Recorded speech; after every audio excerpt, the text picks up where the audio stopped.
পাৱৈ চাহ বাগিচাৰ মাজত ড্ৰাগছ সৰবৰাহকাৰী আটক। পাৱৈত ডিগবৈ আৰক্ষীৰ সফল অভিযান। তৈলনগৰী ডিগবৈ নাতিদৈত থকা এমেলগেমটেড চাহ কোম্পানীৰ পাৱৈ চাহ বাগিচাৰ মাজত আজি 4টাকৈ ড্ৰাগছ সৰবৰাহকাৰীক আটক কৰে। গোপন সূত্ৰৰ পম খেদি আজি ডিগবৈ আৰক্ষীয়ে 4টাকৈ ড্ৰাগছ সৰবৰাহকাৰীক পাৱৈ চাহ বাগিচাৰ মাজত খেদি আটক কৰিবলৈ সক্ষম হয়। বিগত বহু কেইদিন ধৰি পৰিত্যক্ত অৱস্থাত থকা পাৱৈ ৰেলৱে ষ্টেচনত ড্ৰাগছ সৰবৰাহকাৰীকেইটাই বাহৰ পাতি ড্ৰাগছ সৰবৰাহ কৰি আহিছিল। অৱশ্যে বহুকেইবাৰ গাঁওৰক্ষী বাহিনীৰ দলে ড্ৰাগছ সৰবৰাহকাৰীকেইটাক আটক কৰাৰ প্ৰচেষ্টা চলাইও বিফল হৈছিল। উল্লেখ্য যে ডিগবৈ আৰক্ষীয়ে খবৰ পোৱাৰ মাত্ৰকে পাৱৈ চাহ বাগিচাত অভিযান চলাই 4 যুৱকক খেদি আটক কৰে।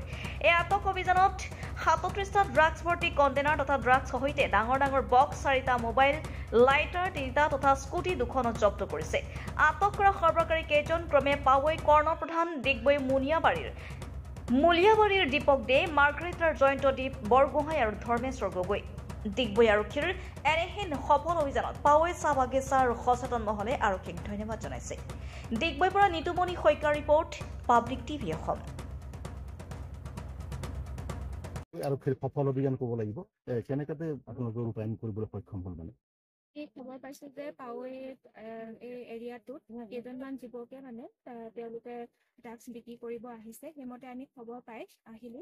আহি ইয়াতে 4জন যুৱকক যেতিয়া আমি দেখিলো যে তেওঁলোকে পলাবলৈ চেষ্টা কৰিছিল, কিন্তু তেওঁলোকে সেই সময়তে আমি তেওঁলোকক কৰায়ত্ব কৰোঁ আৰু DSP ছাৰৰ প্ৰেজেন্সত আমি তেওঁলোকৰ পৰা মুঠ 5.16 গ্ৰাম ছাছপেক্টেড হিৰ'ইন জব্দ কৰাৰ লগতে ড্ৰাগছ ভৰাবলৈ অনা সৰু যিটো আমাৰ সাধা টেমা আৰু তেওঁলোকৰ লগত থকা মোবাইল, সৰু প্লাষ্টিক ফাইল আৰু কলা পলিথিন, এই ধৰণৰ আমি বস্তুবোৰ জব্দ কৰিবলৈ সক্ষম হৈছো।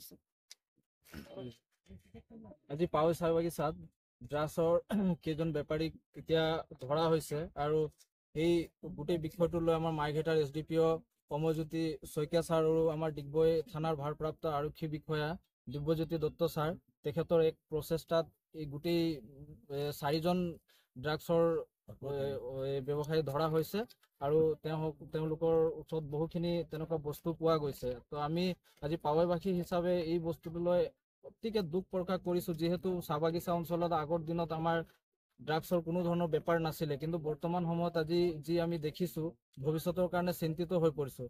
তাৰ বাবে আমি পাৱৈবাসী ৰাইজকে হওক বা আমাৰ প্ৰশাসন বা আমাৰ অসমৰ মাননীয় মুখ্যমন্ত্ৰী সকলোকে আমি অনুৰোধ জনাইছোঁ যে বাগিচা অঞ্চলত এইবিলাক ৰোধ কৰাৰ বাবে কি ধৰণৰ ব্যৱস্থা ভৱিষ্যতে ল'ব পৰা যায় তাৰ ওপৰত এক দৃষ্টি ৰাখিব বুলি আমি অসমৰ মাননীয় মুখ্যমন্ত্ৰী মহোদয়ক আহ্বান জনাইছোঁ।